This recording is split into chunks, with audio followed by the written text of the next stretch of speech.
A bestseller is a book that is included on a list of top-selling or frequently borrowed titles, normally based on publishing industry and book trade figures and library circulation statistics.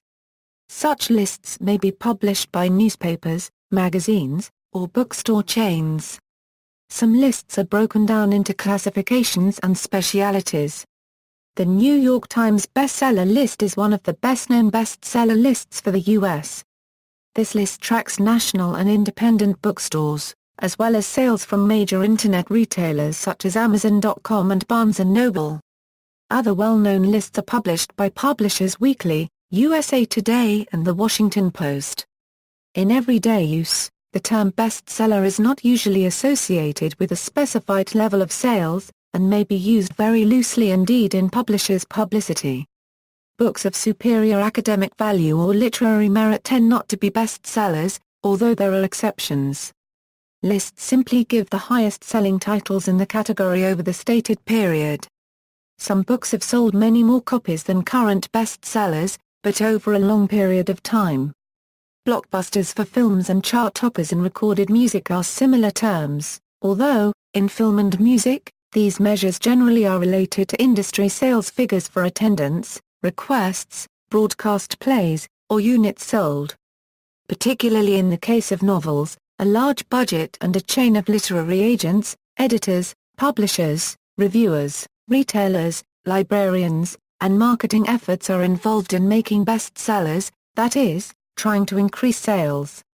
Steinberg defined a bestseller as a book for which demand, within a short time of that book's initial publication, vastly exceeds what is then considered to be big sales. Early bestsellers. The term bestseller is first known to have been recorded in print in 1889 in the Kansas City, Missouri, newspaper The Kansas Times and Star, but the phenomenon of immediate popularity goes back to the early days of mass production of printed books. For earlier books, when the maximum number of copies that would be printed was relatively small, a count of editions is the best way to assess sales.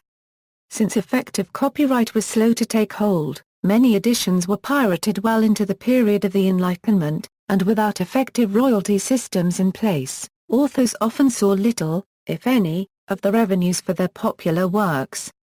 The earliest highly popular books were nearly all religious, but the Bible, as a large book, remained expensive until the 19th century. This tended to keep the numbers printed and sold low. Unlike today, it was important for a book to be short to be a bestseller, or it would be too expensive to reach a large audience. Very short works such as Ars Moriendi, the Biblia Pauperum, and versions of the Apocalypse were published as cheap block books in large numbers of different editions in several languages in the 15th century. These were probably affordable items for most of the minority of literate members of the population. In 16th and 17th century England, Pilgrim's Progress and abridged versions of Fox's Book of Martyrs were the most broadly read books. Robinson Crusoe and the Adventures of Roderick Random were early 18th century short novels with very large publication numbers, as well as gaining international success. Tristram Shandy, a novel by Lawrence Sterne, became a cult object in England and throughout Europe, with important cultural consequences among those who could afford to purchase books during the era of its publication. The same could be said of the works of Voltaire, particularly his comedic and philosophically satirical novel, Candide, which, according to recent research, sold more than 20,000 copies in its first month alone in 1759. Likewise, fellow French Enlightenment author Rousseau, especially his Julie, ou la Nouvelle ha copyright Losey of Johann Wolfgang von Goethe's novel, Die Leiden des Jungenwerther. As with some modern bestsellers, with spawned what today would be called a spin-off industry with items such as the eau de cologne and porcelain puppets depicting the main characters, being sold in large numbers. By the time of Byron and Sir Walter Scott, effective copyright laws existed, at least in England, and many authors depended heavily on their income from their large royalties. America remained a zone of piracy until the mid-19th century, a fact of which Charles Dickens and Mark Twain bitterly complained. By the middle of the 19th century, a situation akin to modern publication had emerged, where most bestsellers were written for a popular taste and are now almost entirely forgotten, with odd exceptions such as East Lynne, the wildly popular Uncle Tom's Cabin, and Sherlock Holmes. Description and types of bestseller. Bestsellers are usually separated into fiction and non-fiction categories. Different list compilers have created a number of other subcategories. The New York Times was reported to have started its children's books section in 2001 just to move the Harry Potter books out of the number 1, 2, and 3 positions on their fiction chart, which the then 3-book series had monopolized for over a year. Bestsellers also may be ranked separately for hardcover and paperback editions. Typically, a hardcover edition appears first, followed in months or years by the much less expensive paperback version. Hardcover bestseller status may hasten the paperback release of the same, or slow the release, if hardcover sales are brisk enough. Some lists even have a third category, trade paperback bestsellers. In the United Kingdom, a hardcover book could be considered a bestseller with sales ranging from 4,000 to 25,000 copies per week, and in Canada, the rule of thumb is 5,000 copies sold. There are many bestseller lists that display anywhere from 10 to 150 titles. Differences among lists. Bestseller lists may vary widely, depending on the method used for calculating sales. The indie bestseller lists, for example, use only sales numbers, provided by independently owned bookstores, while the New York Times list includes both wholesale and retail sales from a variety of sources. A book that sells well in gift shops and grocery stores may hit a New York Times list without ever appearing on an indie list.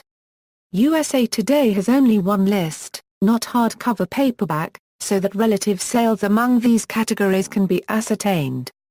Lists from Amazon.com, the dominant online book retailer, are based only on sales from their own website, and are updated on an hourly basis. Wholesale sales figures are not factored into Amazon's calculations. Numerous websites offer advice for authors about a temporary method to boost their book higher on Amazon's list using carefully timed buying campaigns that take advantage of the frequent adjustments to rankings.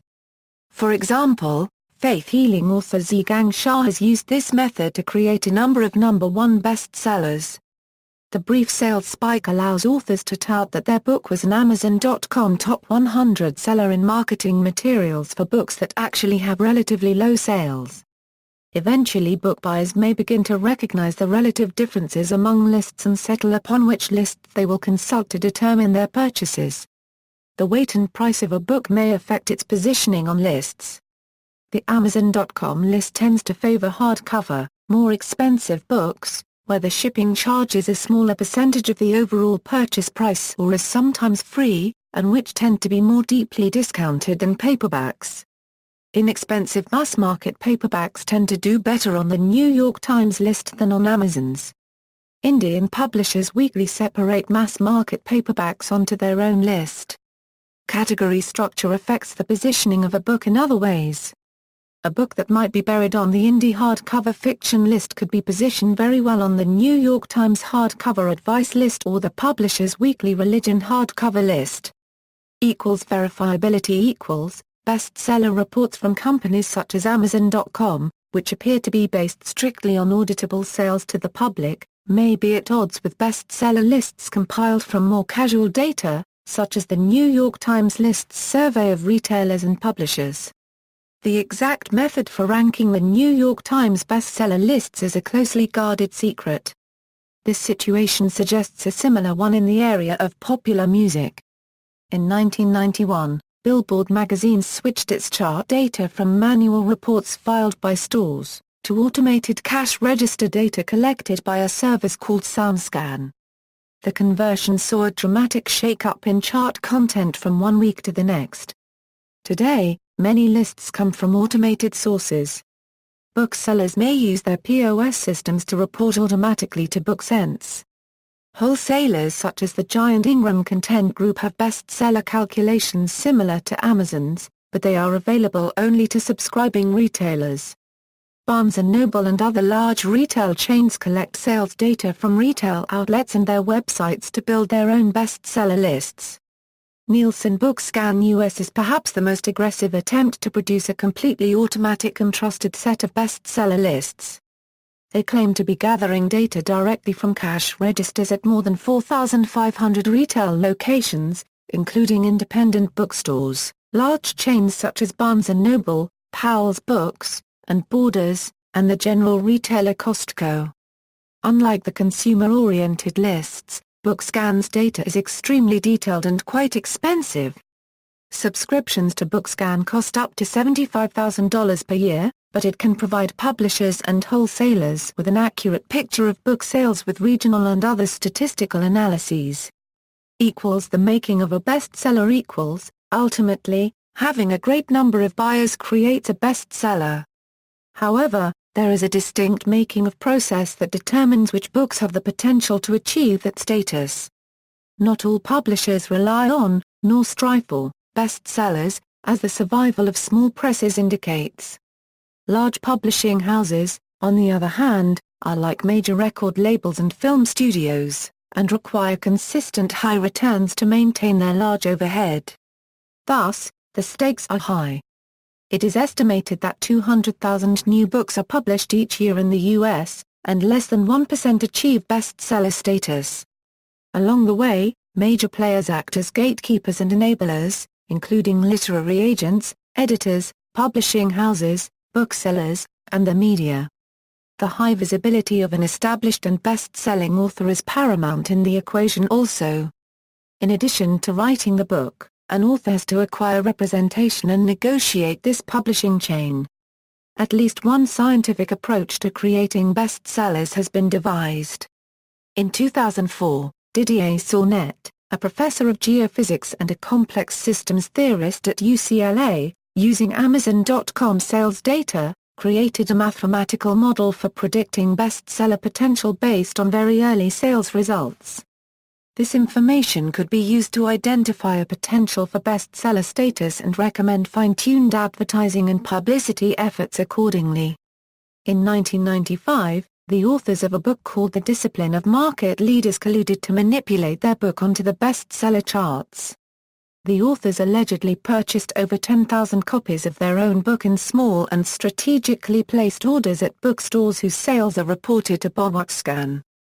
Because of the ancillary benefits of making the New York Times bestseller list, the authors felt that buying their own work was an investment that would pay for itself. The book climbed to number 8 on the list where it sat for 15 weeks, also peaking at number 1 on the Businessweek bestseller list. Since such lists hold the power of cumulative advantage, chart success often begets more chart success. And although such efforts are not illegal, they are considered highly unethical by publishers. Unread bestsellers bestsellers have gained such great popularity that it has sometimes become fashionable to purchase them. Critics have pointed out that just because a book is purchased doesn't mean it will be read. The rising length of bestsellers may mean that more of them are simply becoming bookshelf decor. In 1985, members of the staff of the New Republic placed coupons redeemable for $5 cash inside 70 books that were selling well, and none of them were sent in. Major publishers. In April 2013, Penguin Random House was created to become the world unregistered trademark's largest publisher. The two major shareholders are Bertelsmann and Penguin Group, owned by Pearson plc. Other major publishers include Thomson Reuters, Reed Elsevier, Wolters Kluwer, Hachette, McGraw-Hill Financial, John Wiley & Sons, Houghton Mifflin Harcourt, HarperCollins, Simon & Schuster, Macmillan Publishers, and Harlequin Enterprises. Cultural role. While the basic dictionary definition of bestseller is self-evident, a popular, top-selling book, the practical cultural definition is somewhat more complex. As consumer bestseller lists generally do not detail specific criteria, such as numbers sold, sales period, sales region, and so forth, a book becomes a bestseller mainly because an authoritative source says it is. Calling a book a top-selling title is not so impressive as calling it the New York Times bestseller. Although the former phrase is assumed to be derived from sales figures, the latter benefits from the high profile of the particular list. A book that is identified as a bestseller greatly improves its chance of selling to a much wider audience. In this way, bestseller has taken on its own popular meaning, rather independent of empirical data, by becoming a compromised product category and, in effect, attempting to create a marketing image. For example, a summer bestseller is usually determined long before the summer is over, and signals a book's suitability for millions of lounging poolside readers. The use of the marketing phrase, underground bestseller, further illustrates the independent from sales, self-defining aspect of the term. For example, publisher HarperCollins suggested the bestseller potential of Divine Secrets of the Ya-Ya Sisterhood, a novel, by announcing, 4 years after her award-winning, underground bestseller, Little Altars Everywhere. In the promotion, the book went on to achieve bestseller status in the 1990s. In reviews of the 2002 film of the same name, the novel's bestseller status was cited routinely, as in compelling adaptation of Rebecca Wells' bestseller. The famous Diogenes publisher at Czar One Quarter Rich started to talk about its own worst sellers in 2006, and therewith brought a new mode word into the German-speaking European countries. Connection with the movie industry. Bestsellers play a significant role in the mainstream movie industry.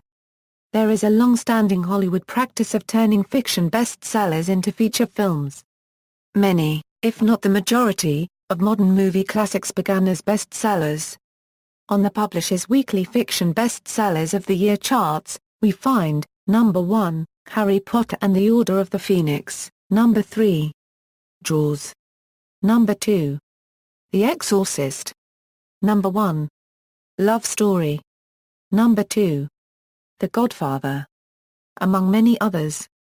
Several of each year's fiction bestsellers ultimately are made into high-profile movies. Being a bestseller novel in the U.S. during the last 40 years has guaranteed consideration for a big-budget, wide-release movie. See also, List of best-selling books, List of best-selling novels in the United States. References. Further reading, Boss, Shira. The Greatest Mystery, Making a Bestseller, New York Times, May 13, 2007. Sorensen, Alan T. Bestseller Lists and Product Variety, The Case of Book Sales. Bloom, Clive. Bestsellers, Popular Fiction Since 1900. External links, the top 150 bestsellers according to USA Today, the Barnes & Noble Top 100, the New York Times Bestseller List, Historic New York Times Lists, Product Bestseller of USA, Publishers Weekly Bestseller List, Publishers Weekly Bestseller Lists from 1900 to 1998, The Greatest Mystery, Making a Bestseller, by Shira Boss, The New York Times, May 13, 2007, Frank Luther Mott Collection of American Bestsellers, 1662 to 1945 at the University of Missouri, The Bestsellers Database, consisting of original research on 20th century American bestsellers by students at the University of Virginia, the University of Illinois, Catholic University, and Brandeis University, Teen Books.